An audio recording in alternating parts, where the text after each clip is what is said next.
ඔන්න අද මම හදන්න යන්නේ බීට් කොළ. ඉතින් මම දන්නේ ඔයාලා මීට කලින් මේක හදලා තියනවද කියලා. මේ මම හදන විදිය.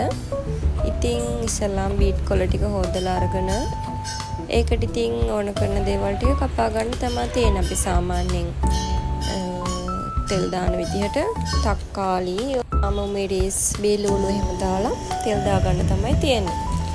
ඉතින් මේ විදිහට බීට් කොළ ටික අරගෙන ඒකේ දණ්ඩ වෙන් කරලා කොළ ටික වෙනම කඩලා ගන්න ඕනේ.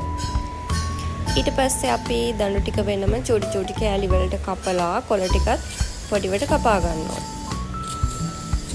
ඊට පස්සේ ඉතින් කොළ ටිකත් කපාගෙන ඉවර වෙලා අපි මේක පෑන් එකක් ලිපේ තියලා ඒකට තෙල් ටිකක් දාලා තෙල් එක රත් වුණාම ඒකට අබ, කරපිංචා, එතකොට සුදු ලුණු, අම්මිරිස් වගේ දේවල් එකතු කරගන්නවා.